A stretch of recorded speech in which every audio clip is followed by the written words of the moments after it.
அருமை இரட்சகரமாக இருக்கிற இயேசு கிறிஸ்துவின் நாமத்தில் உங்கள் எல்லாருக்கும் என்னுடைய அன்பின் வாழ்த்துக்கள். ஏதோ ஒரு பிரச்சனை உங்களை பாதித்து கொண்டு இருக்கிறது.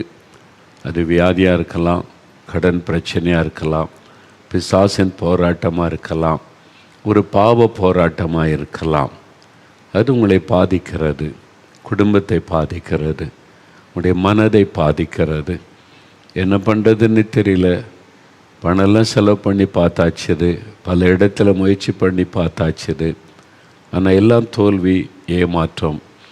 அதனால் ஏன் வாழணும், இது என்ன வாழ்க்கை என்ற ஒரு மனசோர்வு, கலக்கம் உள்ளத்துக்குள்ள எப்போவுமே ஒரு பாதிப்பு. அந்த மாதிரி ஒரு வேதனையோடு இந்த நிகழ்ச்சியை நீங்கள் பார்த்து கொண்டிருக்கலாம். இயேசு கிறிஸ்துவுடைய கண்கள் உங்களை நோக்கி பார்க்கிறது. இன்றைக்கு அவர் உங்களோடு பேசி உங்களுக்கு ஒரு அற்புதம் செய்து உங்களை மகிழ்விக்க வேண்டுமென்று விரும்புகிறார். எல்லாருக்கும் இயேசு சுகம் கொடுக்கிறார், அற்புதம் செய்கிறார், சாட்சியெல்லாம் சொல்கிறாங்க.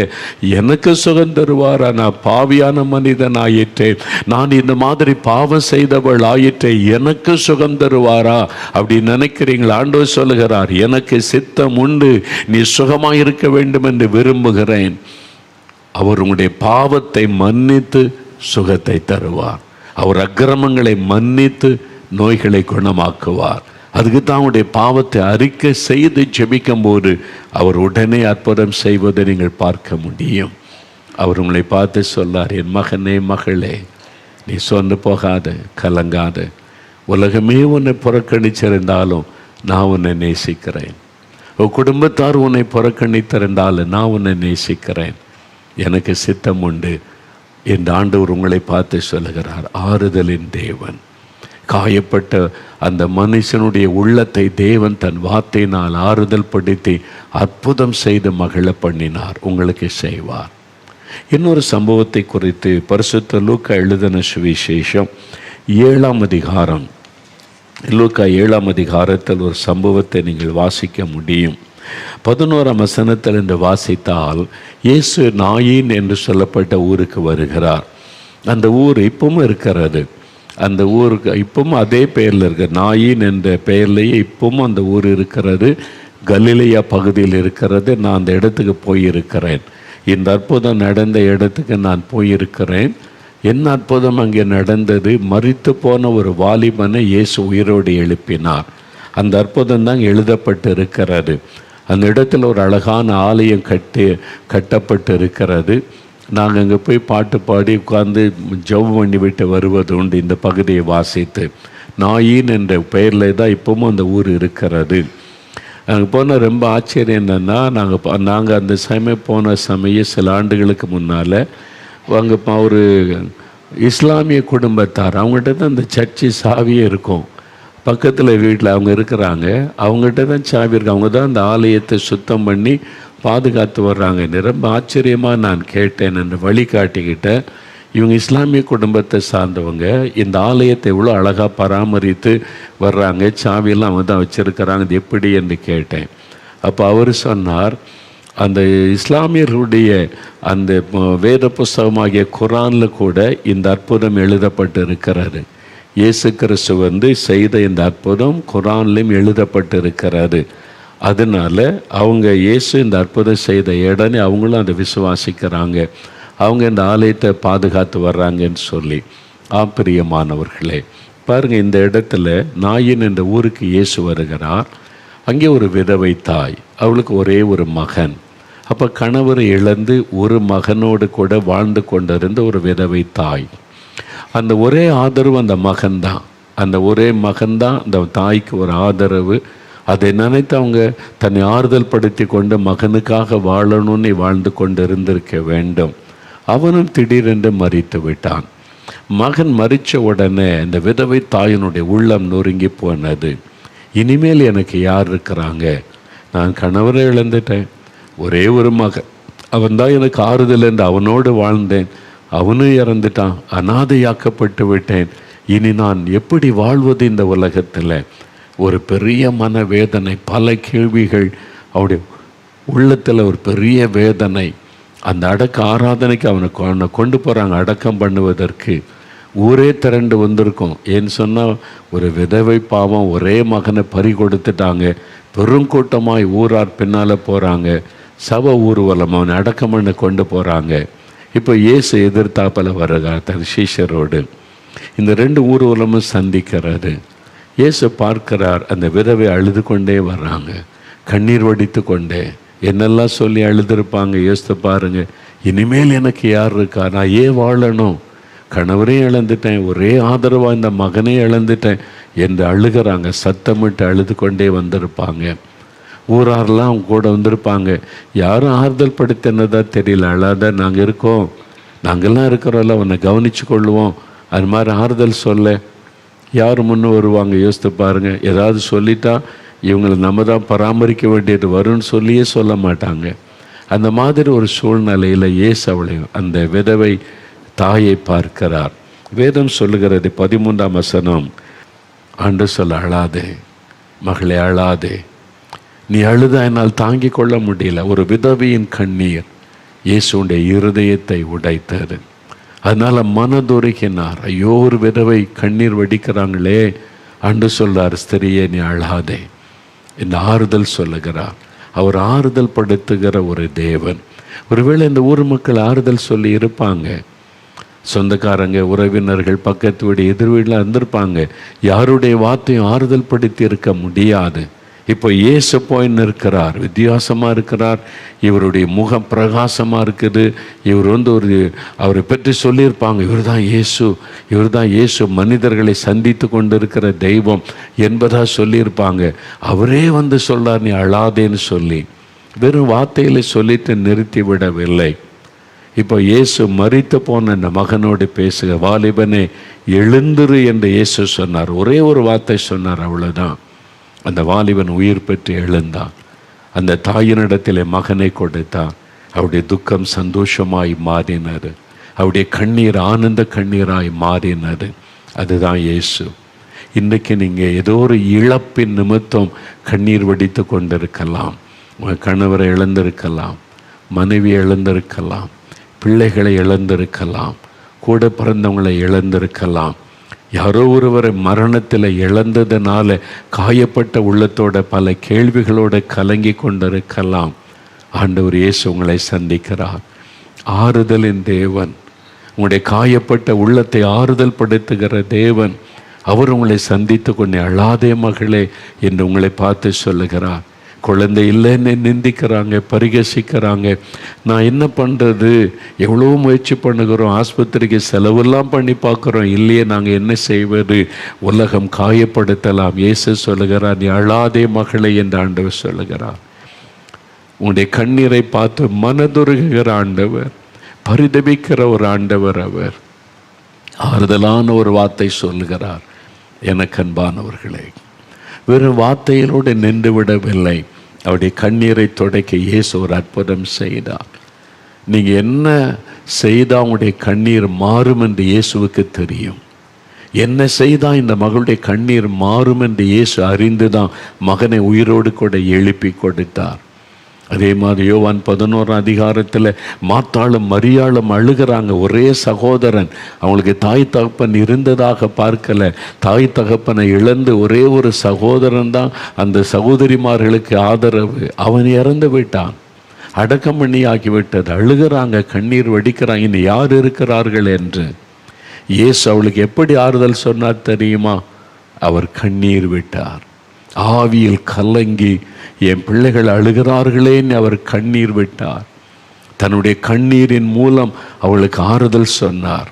அது மாத்திரமல்ல, அந்த அவனை உயிரோடு கூட எழும்ப பண்ணி அவருடைய கண்ணீரை துடைத்தார் என்பதாக வேதத்தில் பார்க்கிறோம். இன்றைக்கும் அதே மாதிரி ஆண்டவர் நம்முடைய கண்ணீரை துடைக்கிறவர், ஆறுதல் படுத்துகிறவர், ஆசீர்வதிக்கிறவர். நாகர்கோயில் என்ற ஒரு பட்டணம் இருக்கிறதில்ல, உங்களுக்கு தெரியும். ஒரு சமயம் நான் அங்கே போயிருந்த போது ஒரு தாயாரை சந்திக்க நேர்ந்தது. அவருடைய கணவர், அவங்களுக்கு 3 பிள்ளைகள். கணவர் ரொம்ப அன்பாக கவனித்து கொண்டார். அவங்களுக்கு வேண்டியதெல்லாம் செய்வார். அவர் தான் எல்லாமே பார்த்து கொள்ளுவார். அவங்க வீட்டில் இருந்து சமையல், பிள்ளைகளை வளர்க்கிறது, அவ்வளோதான். மற்ற எல்லாமே அவர் தான். அவருடைய தோட்டம், துறவு காரியங்கள் எல்லாத்தையும் அவர் தான் பார்ப்பார். சம்பாதிக்கிறது, கவனிக்கிறது எல்லாமே. 3 குழந்தைகள், எல்லாம் குட்டி குட்டி பிள்ளைங்கள். திடீரென்று கணவர் மரித்து விட்டார். எல்லாம் சின்ன சின்ன குட்டி பிள்ளைங்க, ஸ்கூலுக்கு போகிற வயசு உள்ள சின்ன பிள்ளைகள். அந்த மரணம் அந்த சகோதரி அதிர்ச்சி அடைய வைத்தார். தனித்து விடப்பட்ட நிலைமை. அவங்களுக்கு எதுவுமே தெரியாது. வீட்டுக்குள்ளே சமைச்சு பிள்ளைகள் காரியங்களை கவனிக்க தெரியும், அவ்வளோதான். கணவர் மரித்து விட்டார். இனி எப்படி வாழ போகிறேன், எப்படி செய்ய போகிறேன், செத்துடலான்னு நினச்சாங்களாம். 3 சின்ன சின்ன குட்டி பிள்ளைகள் இருக்குது, அவங்க நாதைகளாகிடுவாங்களே. அதனால் படுத்த படுக்கை அழுது கொண்டே இருந்தாங்க. சின்ன வயசில் கணவரை இழந்துட்டாங்களேன்னு சொல்லி சில சொந்தக்காரங்க பல நாட்கள் கூட இருந்தாங்க, சில மாதங்கள் கூட இருந்து ஆறுதலாக சொல்லி பார்த்தாங்க. பிள்ளைகள்லாம் அவங்களே சமைச்சு கவனித்து கொண்டாங்க. எவ்வளோ நாள் இருக்க முடியும்? மற்றவங்க அவங்கவுங்களுக்கு என்ன குடும்பம் இருக்குது, அவங்கவுங்களுக்கு என்ன பொறுப்பு இருக்குது, ஒவ்வொருவராய் போயிட்டாங்க. இப்போது இவங்க மட்டும் தனித்து விடப்பட்ட நிலைமை. வேலைக்காரி சமைச்சு அந்த குழந்தைகள்லாம் கவனித்து கொண்டாள். ரூமுக்குள்ளேயே படுத்த படுக்க அழுது கொண்டே நாட்களை கழித்தார்கள். இனி அவ்வளோதான், என் வாழ்க்கை முடிந்ததுன்ற மாதிரி அழுதாங்க. பல கேள்விகள், ஆறுதலே அடையலை. பலர் வந்து செபிச்சாங்க, பல சொந்தக்காரன் ஆறுதல் சொன்னாங்க, ஆறுதலே அடையலை. அப்படி ரூமுகளை படுத்த படுக்கையில் இருந்த சமயம் ஒரு நாள் யாருமே இல்லாமல் தனிமையாக உட்காந்து படுக்கையில் படுத்து கொண்டு அழுது கொண்டே இருக்கும்போது அந்த அறைக்குள்ளே இயேசு வந்தார். அவங்க சொன்னாங்க, பிரத்யட்சமாக இயேசு வந்து நின்றார். மகளே அழாதே, எழுந்துரு, நீ அழாதே. உன்னுடைய பிள்ளைகளுக்கு நான் தகப்பனாக இருப்பேன். உன் பிள்ளைகளுக்கு நான் தகப்பனாக இருந்து எல்லா காரியத்தையும் நான் உனக்கு செய்து தருவேன். நீ பயப்படாதே, எழுந்துரு.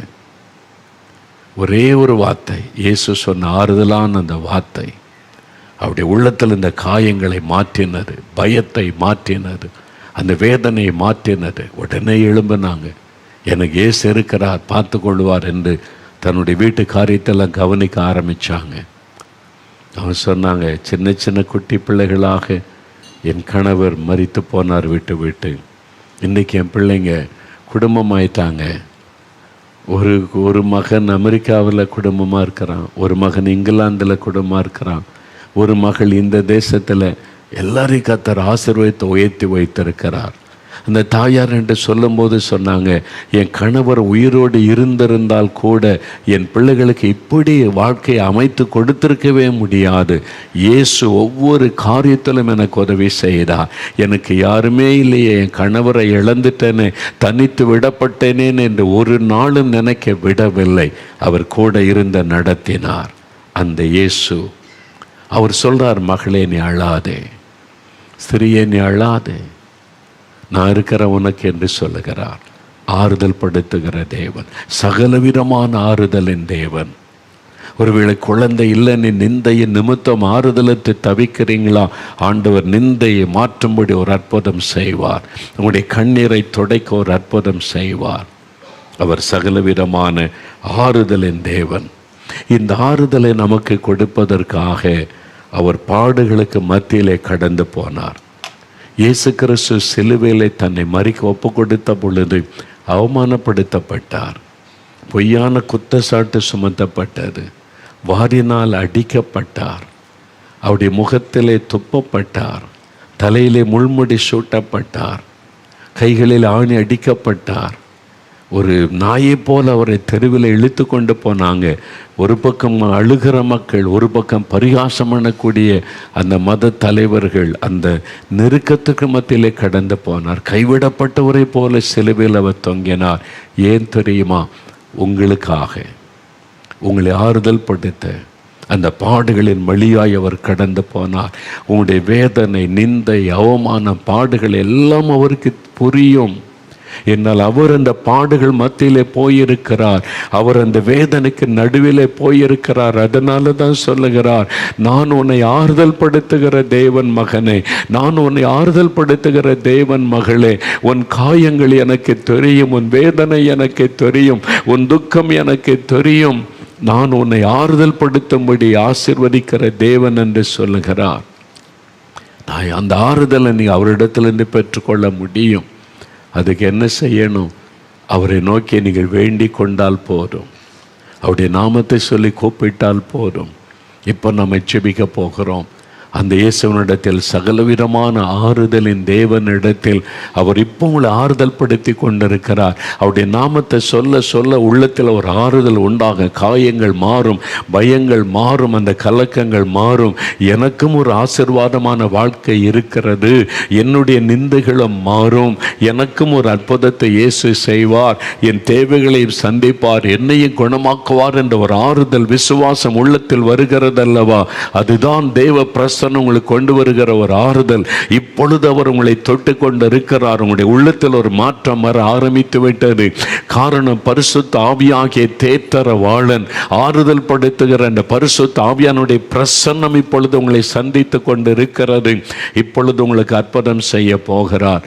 அவருக்கு முன்பாக உங்களை தாழ்த்தி முழங்கால் படியிட்டு கருத்தாக இப்பொழுது நாம் செபிக்க போகிறோம். ஒவ்வொரு காரியத்திற்காக முடிந்தவர்கள் முழங்கால் படியிட்டு கொள்ளுங்க. ரத்தம் சிந்தி உயிர்த்தெழுந்த அந்த இயேசு, உங்களுக்காக பாடுகளை ஏற்றுக்கொண்ட அந்த இயேசு, உங்களுடைய பாவங்களை சுமந்த, வியாதிகளை சுமந்த, சாபங்களை சுமந்து தீர்த்த இயேசு, அவரை மாத்திரம் நினைத்து கொண்டு இப்பொழுது ஜெபிக்க போறீங்க.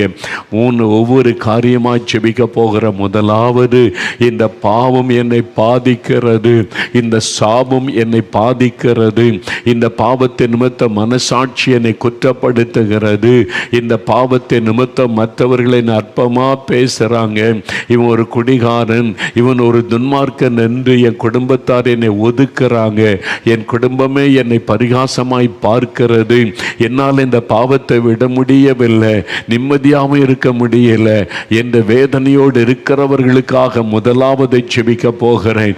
என் பாவம் மன்னிக்கப்படணும் ஐயா, இந்த பாவ சாபத்திலிருந்து எனக்கு ஒரு விடுதலை வேண்டும், மதுபான பழக்கத்தில் இருந்து, இந்த போதை பொருட்களில் இருந்து, இந்த பாவ தொடர்புகளில் இருந்து, இந்த பாவ அசுத்தமான கிரியைகளில் இருந்து நான் துன்மார்க்கமாய் நடக்கிறேனே, இந்த பாவ காரியத்திலிருந்து எனக்கு ஒரு விடுதலை வேண்டும், என்னால் விட முடியல, நிம்மதியாக இருக்க முடியல, இயேசு எனக்கு விடுதலை தரணும், மன்னிக்கணும்.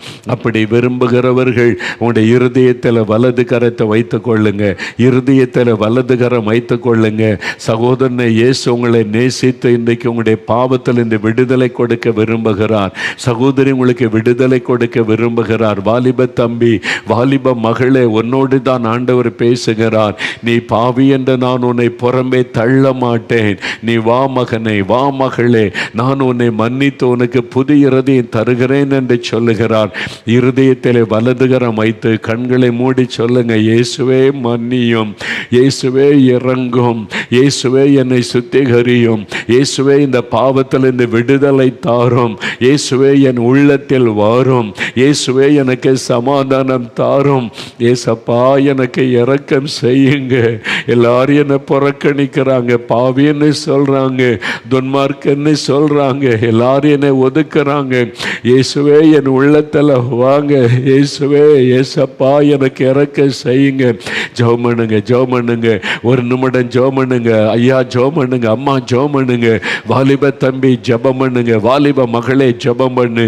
இயேசுவே, இயேசுவே, இயேசுவே என்னை மன்னியும், உள்ளத்தில் வாரும், சமாதானம் தாரும், பாவத்தில் இந்த விடுதலை தாரும் என்று கேளுங்க. தகப்பனே, கண்ணீரோடு ஜெபிக்கிறாங்கப்பா, கண்ணீர் விட்டு அழுகிறாங்க. ஆண்டவரே இயேசுவே, இந்த பாவத்தில் இந்த விடுதலை தாங்க, என்னை மன்னிங்கன்னு ஜெபிக்கிறாங்கப்பா.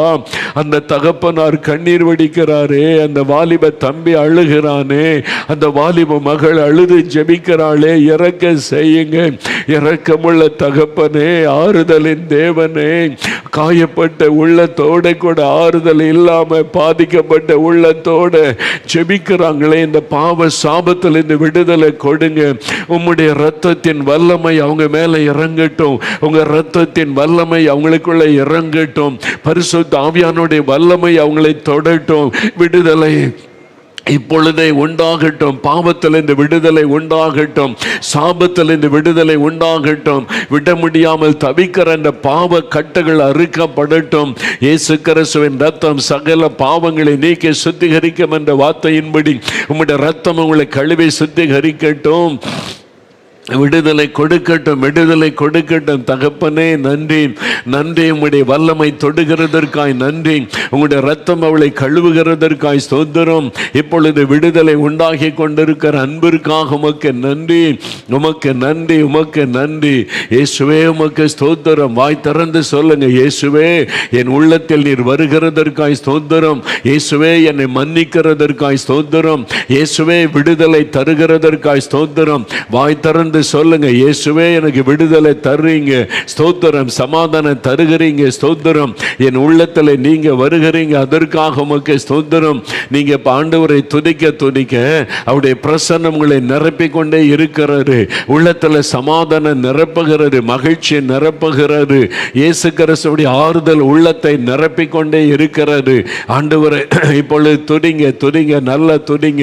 இயேசுவே உமக்கு ஸ்தோத்திரம், உமக்கு நன்றின்னு சொல்லுங்க. Thank you Jesus. அநேகரை ஆண்டவர் தொடுகிறார், அநேகருக்கு விடுதலை தந்து கொண்டிருக்கிறார். அநேகருடைய பாவ கட்டுகள் இன்றைக்கு அறுக்கப்படுகிறது, அநேக சாப கட்டுகள் அறுக்கப்படுகிறது. உள்ளத்துக்குள்ள சமாதானம் வருகிறது. இயேசுவே ஸ்தோத்திரம், இயேசுவே உமக்கு ஸ்தோத்திரம். வாய் திறந்து சொல்லுங்க, இயேசுவே உமக்கு ஸ்தோத்திரம்னு சொல்லுங்க. ஸ்தோத்திரம். இயேசுவே என் உள்ளத்தில் வந்து விட்டீர், என் பாவத்தை மன்னித்து விட்டீர், விடுதலை தந்து விட்டீர். உமக்கு நன்றி, உமக்கு நன்றி, உமக்கு ஸ்தோத்திரம். அல்லேலூயா, உமக்கு நன்றி. அநேகருடைய வாழ்க்கையில தொடர்ந்து வந்த பாவ கட்டுகள் இன்றைக்கு அறுக்கப்படுகிறதை நான் பார்க்கிறேன். சங்கிலிகள் தெரிப்பட்டு போகிறது. சாத்தான் கொண்டு வந்த பாவ கட்டுகள் அறுக்கப்பட்டு விட்டது. விடுதலை பெற்றுக்கொள்ளுகிறீங்க. இயேசுவுக்கு நன்றி, இயேசுவுக்கு நன்றி. தேங்க்யூ லார்ட், உமக்கு நன்றி. சவுந்தர் என்கிற ஒரு வாலிப தம்பி, ஆண்டவருடைய வல்லமை உன்னை தொட்டிருக்கிறது. அவ பாவ கட்டுகள் அறுக்கப்பட்டு விட்டது. ஒரு புதிய இருதயத்தை இயேசு உனக்கு தந்து விட்டார்.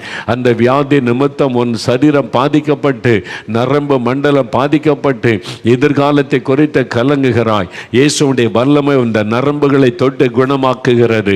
உன் பாவத்தை மன்னிப்பதற்கு அடையாளமாய் உன்னை குணமாக்குகிறார். இயேசுவுக்கு ஸ்தோத்திரம் என்று ஆண்டவரை மகிமைப்படுத்து. இயேசுவுக்கு ஸ்தோத்திரம் என்று சொல், ஸ்தோத்திரம் என்று சொல். இப்பொழுது ஸ்தோத்திரம் என்று சொல். ஜெகன் என்ற ஒரு வாலிப தம்பி, உன்னுடைய ஜெபம் கேட்கப்பட்டது. உன்னுடைய தவறுகளை நீ உணர்ந்து அழுது ஜெபித்தபடியால் இயேசு உனக்கு ஒரு புதிய இருதயத்தை தருகிறார். பழையவைகள் ஒளிந்து போகிறது. சந்தோஷம், சமாதானம் உள்ளத்தை நிரப்புகிறது. உன்னை அலைக்கழித்து கொண்டு இந்த பொல்லாத ஆவி உன்னை விட்டு விலகுகிறது. அந்த பாவத்தை செய்ய தூண்டின ஆவி விலகிற்று. ஜெகன், நீ விடுதலை பெற்றுக்கொண்டா. இயேசுவுக்கு ஸ்தோத்திரம் என்று ஆண்டவரை மகிமைப்படுத்து. ஆண்டவருடைய கரம் தொட்டதற்காய் கொடுத்த விடுதலைக்காக உமக்கு நன்றி என்று சொல். கர்த்தருக்கு ஸ்தோத்திரம் உண்டாவதாக. நன்றி ஆண்டவரே. சந்திரன், ரவிச்சந்திரன், முழு பெயர் ரவிச்சந்திரன். சிலர் ரவி என்று கூப்பிடுறாங்க, சிலர் சந்திரன் என்று கூப்பிடுகிறார்கள். இயேசுடைய வல்லமை உங்களை தொட்டுவிட்டது. ரவிச்சந்திரன், உங்களுடைய இருதயம் பாதிக்கப்பட்டு, உங்களுடைய பாவத்தை நிமித்தம் உங்களுடைய ஈரல் பாதிக்கப்பட்டு விட்டது என்று மருத்துவர்கள் சொல்லிட்டாங்க. அதனால உங்களுடைய உயிருக்கே ஆபத்தான சூழ்நிலை என்று கண்ணீரோடு ஒப்பு கொடுத்து ஜெபித்ததுனால இயேசு உங்களை மன்னித்து அந்த பாதிக்கப்பட்ட அந்த ஈரல் பகுதியை தொட்டு ஆண்டவர் குணமாக்குகிறார். எல்லாம் புதிதாய் மாறுகிறது. இயேசுவுக்கு ஸ்தோத்திரம்னு சொல்லுங்க. ஆண்டவர் தொட்டு கொடுத்த விடுதலைக்காக ஸ்தோத்திரம். உமக்கு நன்றி ஆண்டவரே, உமக்கு நன்றி அப்பா. தேங்க்யூ லார்ட், உமக்கு நன்றி. வாய் திறந்து சொல்லுங்க, இயேசுவே ஸ்தோத்திரம். என்னை மன்னித்து விட்டீர், விடுதலை தந்து விட்டீர். உமக்கு நன்றி. Thank you Lord. தகப்பனே உமக்கு ஸ்தோத்திரம். ஒவ்வொருவரையும் உடைய இரத்தத்தின் வல்லமைக்குள் ஒப்பு கொடுக்கிறேன். இந்த நாள் முதல் ரட்சிப்பின் சந்தோஷம், விடுதலை பெற்ற மகிழ்ச்சியோடைய உள்ளத்தில் நிலைத்திருக்கட்டும். சத்துரு தொடாதபடி காத்துக்கொள்ளும் இயேசுவின் நாமத்தில் ஆமேன், ஆமேன். இப்போ வியாதி உள்ளவர்கள் வியாதி உள்ள இடத்துல கை வைத்து கொள்ளுங்க. எந்தெந்த இடத்துல பாதிப்புகள் இருக்கிறது, எந்த பகுதியில் வலிகள், வேதனைகள், பாதிப்புகள், கட்டிகள் இருக்கிறதோ அங்கே கை வைத்து கொள்ளுங்க. கண்களில் பிரச்சனைனா கண்ணில் கை வைங்க. காதில் பிரச்சனைனா காதில் விரல் வைத்து கொள்ளுங்க. இருதயத்தில் பிரச்சனைனா இருதயத்தில் வலதுகரம் வைத்து கொள்ளுங்க. உங்கள் வீட்டில் வியாதிப்பட்ட யாராவது இருந்து அவங்களுக்காக ஜெபிக்கணும்னா நீங்கள் அவங்க மேலே வலதுகரம் வைத்து ஜெபம் பண்ணுங்க. சிறு பிள்ளைகள் ஜெபித்தாலும் இயேசு அற்புதம் செய்வார். வியாதிப்பட்ட குழந்தைகள் மீது கரம் வைத்து கொள்ளுங்க. நீங்கள் கரம் வைத்து ஜெபம் பண்ணுங்க. இப்போ உங்களை தொட்டு நீங்கள் ஜெபிக்கும் போது இயேசுவின் நாமத்தில் சுகம் உண்டாகட்டும், இயேசுவே தொடும், இயேசுவே விடுதலை தாருன்னு ஜெபிங்க.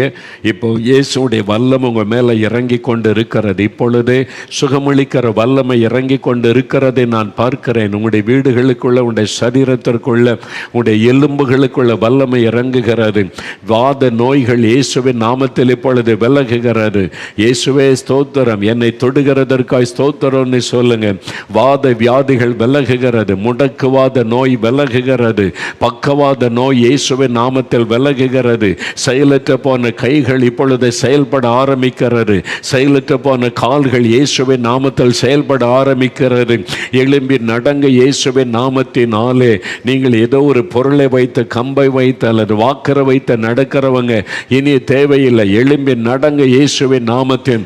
ஆண்டவருடைய வல்லமை கால்களுக்குள் இறங்குகிறது, எலும்புகளுக்குள் இறங்குகிறது, கைகளுக்குள் இறங்குகிறது. பாதிக்கப்பட்ட எலும்புகள் புது எலும்புகளாய் மாறுகிறது. வளைந்திருக்கிற கால்கள் இயேசுவின் நாமத்தில் நேராக மாறுகிறது. வளைந்திருக்கிற கைகள் இயேசுவின் நாமத்தில், விரல்கள் இப்பொழுது சுகமடைகிறது. மடக்க முடியாத, நீட்ட முடியாத விரல்கள் இயேசுவின் நாமத்தில் சுகமடைகிறது. இப்பொழுது அந்த விரலை நீட்டுங்க, கையை நீட்டுங்க, இயேசுவின் நாமத்தை சொல்லுங்க. அற்புதம் நடந்து கொண்டு இருக்கிறது. இயேசுவுக்கு நன்றி. நோய்கள் மறைவது மாத்திரம் அல்ல, தரித்திரம் உடைய குடும்பத்தை விட்டு விலகுகிறது. தரித்திரம், இதுவரைக்கும் எவ்வளவு வருமானம் வந்தாலும் தரித்திரம், அந்த சாப கிரியை மாறுகிறது. உங்களுடைய ஜெபம் கேட்கப்பட்டதற்காக ஆண்டவருக்கு நன்றின்னு சொல்லுங்க. ஸ்தோத்திரம் பண்ணுங்க. கர்த்தருக்கு ஸ்தோத்திரம். பொருளாத ஆவியனுடைய கிரியைகள் அழிக்கப்பட்டதற்காய் ஸ்தோத்திரம் அப்பா. இப்பொழுது மற்ற ஆசீர்வாதங்களுக்காக ஜெபிக்க விரும்புகிறவங்க உங்களுடைய இருதயத்தில் கை வைங்க. குழந்தை செல்வத்துக்காக ஜெபிக்க விரும்புகிறவங்க, கணவன் மனைவியாக இருந்தால் கை கோர்த்து கொண்டு ஜெபம் பண்ணுங்க. கணவன் மட்டும் அல்லது மனைவி மட்டும்தான் நீங்கள் இருக்கிற சூழ்நிலை என்றால் உங்களுடைய இருதயத்தில் கை வைத்து கொள்ளுங்க. ஆண்டவரே, எங்களுக்கும் ஒரு அற்புதம் செய்யணும், அற்புதம் நடக்கணும். ஆண்டவரே, நிந்தை மாறணும்னு செபிங்க. தகப்பனே, கண்ணீரோடு நிற்கிற இந்த பிள்ளைகளுக்காக செபிக்கிறப்பா. வெகு நாட்கள் காத்திருப்பது ஆத்மாவை இழைக்க பண்ணும், விரும்பினது வரும்பொழுது ஜீவ விருட்சம் போல் இருக்கும் என்று சொன்னி வெகு நாள் காத்திருக்கிறாங்க. ஆண்டவரே, கர்ப்பத்தின் ஆசீர்வாதத்திற்காக உம்முடைய தழும்புள்ள கரம் அவர்களை தொட்டு ஆசீர்வதிக்கட்டும். குழந்தை செல்வத்தை அருளை செய்து அருளும். இழந்து போன ஆசீர்வாதத்தை கேட்டு நிற்கிறாங்க. கரு சிதைவு ஏற்பட்டு இழந்து போன நிலைமையில கண்ணீரோட ஜெபிக்கிறாங்க. அவங்களை தொடுங்க இயேசுவின் நாமத்தில். இந்த ஆசீர்வாதம் உண்டாகட்டும், கர்ப்பத்தின் ஆசீர்வாதம் உண்டாகட்டும், குழந்தை செல்வம் உண்டாகட்டும். உன் சந்ததி நான் பெருக பண்ணுவேன் என்ற வாக்குத்தத்தத்தின் ஆசீர்வாதம் அவளுக்கு உண்டாகட்டும். கட்டாயம் ஆசீர்வதித்து அவருடைய நிந்தைகளை மாற்றும், அவருடைய கண்ணீரை தொடையும். ஆண்டவரே, அவர்களை மகிழ்ச்சியாக்கும். நீர் ஆறுதலின் தேவன் அல்லவா? அந்நாளை ஆசீர்வதித்து ஆறுதல் படுத்தின தேவன் இவர்களை ஆசீர்வதித்து நீர் ஆறுதல் படுத்தி மகிழ பண்ணும். ஆண்டவருடைய கரம் தொட்டதற்காக நன்றி, ஆசீர்வதித்ததற்காக உமக்கு நன்றி. கர்ப்பத்தின் ஆசீர்வாதத்தை தந்துவிட்டதற்காய் ஸ்தோத்திரம். ஆசீர்வதித்து அவளை மகிழ பண்ணும். வேலைக்காக ஜெபிக்கிற பிள்ளைகளுக்கு நல்ல ஒரு வேலைக்கு வழி திறந்து ஆசீர்வதியும். இனி எவ்வளவு நாள் காத்திருப்பது, சீக்கிரத்தில் நல்ல வேலை அருளி ஆசீர்வதியும். பிள்ளைகளுடைய திருமண காரியமாக ஜெபிக்கிறாங்களே, திருமண காரியத்தை வாய்க்க பண்ணும், திருமண காரியங்களை வாய்க்க பண்ணும். ஏற்ற துணையை காண்பித்து ஆசீர்வாதமான வாழ்க்கையை அமைத்து தாரும்.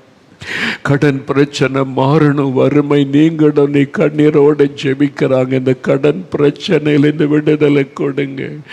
அந்த கடன் பிரச்சனை நெருக்கத்திலிருந்து விடுதலை கொடுங்க. ஆண்டவரே, பண பிரச்சனைகளை மாற்றுங்க. அவங்களை ஆசீர்வதிங்க, தொழிலை ஆசீர்வதிங்க, வியாபாரம் செய்கிறோடைய வியாபாரத்தை ஆசீர்வதித்து வியாபாரத்தை பெருக பண்ணுங்க. படிக்கிற பிள்ளைகளுக்கு ஞானத்தை கொடுத்து, எழுத போகிற எக்ஸாமில் வெற்றியை கொடுத்து ஆசீர்வதித்த உயர்த்துங்க. வீடு கட்டுகிற பிள்ளைகளுக்கு அதை கட்டி முடிக்க எல்லா பண தேவைகளை சந்தித்து தடைகளை மாற்றி வாய்க்க பண்ணுங்க. என்னென்ன ஆசீர்வாதம் வேணும்னு ஜெபிக்கிறாங்களோ கர்த்தர் ஒவ்வொருவரையும் நீங்க ஆசீர்வதித்து மகிழ பண்ணுங்க. தங்களுக்கு பிரியமானவங்களை இழந்து, கணவரை இழந்து, மனைவியை இழந்து, பிள்ளைகளை இழந்து ஆறுதலற்று நிற்கிற பிள்ளைகளுக்காக ஜெபிக்கிறேன். நீ அழாதே என்று ஆறுதல் படைத்தன தேவனே, உம்முடைய ஆறுதலினால் அவருடைய உள்ளத்தை நிரப்பும். உம்முடைய ஆறுதலினால் அவருடைய இருதயத்தை நிரப்பும். சகல விதமான ஆறுதலின் தேவனே, உம்முடைய ஆறுதலை அவளுக்கு தாரும். அவருடைய இருதயத்தின் காயங்களை கர்த்தர் மாற்றும், மாற்றும், மாற்றும். அவளை ஆறுதல் படுத்தும். அந்த வேதனைகள் இன்றைக்கூட அவருடைய உள்ளத்தை விட்டு எடுக்கப்பட்டு போகட்டும். ஆண்டவரே, அவருடைய கண்ணீரை துடைத்தருளும். உள்ளத்தில் ஒரு ஆறுதல் வரட்டும். இழப்பினால் உண்டாகிற இந்த வேதனை மாறட்டும். இயேசுவின் நாமத்தில், இயேசுவின் நாமத்தில் நீர் ஆறுதலை தந்துவிட்டு இழந்து போன காரியத்தை திரும்ப பெற்றுக்கொள்ள ஜெபிக்கிறாங்க. அவங்க இழந்து போன சொத்துக்களை, இழந்து போன பொருட்களை திரும்ப பெற்றுக்கொள்ளும்படி ஆசீர்வதியும். யார் யார் கண்ணீரோடு ஜெபிக்கிறாங்களோ அவங்க இழந்து போனதை திரும்ப கொடுத்து ஆசீர்வதியும். நீர் ஆசீர்வதித்து விட்டு அன்பிற்காக உமக்கு ஸ்தோத்திரம், உமக்கு நன்றி. ஆண்டவரே, உமக்கு நன்றி. ஒவ்வொருவருக்கு அற்புதம் செய்த நீர் ஆசீர்வதிக்கிறீர். அதற்காக நான் உம்மை துதிக்கிறேன் ஆண்டவரே. சரி, கர்த்தர் இந்த நாளை நமக்கு ஆசீர்வதித்து கொடுத்தார். மெய்யாகவே அநேகருடைய உள்ளம் ஆறுதல் அடைந்திருக்கிறது. என்னால் தெளிவாக என் ஆவியிலே உணர முடிகிறது. உடைய கண்ணீரை துடைத்து கொள்ளுங்க. இன்னும் சோர்ந்து போய் உட்கார்ந்துருக்காருங்க. கர்த்தர் உங்களை ஆறுதல் படுத்தி விட்டார், அற்புதம் செய்து விட்டார். விடுதலை பெற்றுட்டீங்க, சுகம் பெற்றுட்டீங்க, ஆசீர்வாதத்தை பெற்றுக்கொண்டீங்க. கற்பத்தின் ஆசீர்வாதத்தை காண்பீங்க. உற்பவ கால திட்டத்தில் ஒரு குழந்தையை அணைத்து கொள்ளுவீங்க. தடைப்பட்ட வாசல்கள் உங்களுக்கு திறக்கப்படுகிறது. வேலைக்கான வாசல் திறக்கப்படுது, திருமண காரியம் வாய்க்கிறது, குழந்தை செல்வம் வாய்க்கிறது, பிஸ்னஸ் காரியம் வாய்க்கிறது. எனக்கு எல்லா தடைகளை கர்த்தர் மாற்றி இருக்கிறார். பில்லி சூனிய கட்டுகள் நிறைய குடும்பத்தில் அது அறுக்கப்பட்டு விட்டது. இனி உங்கள் வீட்டுக்குள்ள மாற்றங்கள், நன்மைகளை காண்பீங்க. நீங்கள் இயேசுவுக்கு நன்றி உள்ளவளாக இருங்க. இந்த அற்புதத்தை செய்தவர் இயேசு, உங்களோட பேசினவர் இயேசு. இயேசுவுக்கே நன்றி சொல்லுங்கள். ஆமேன், ஆமேன்.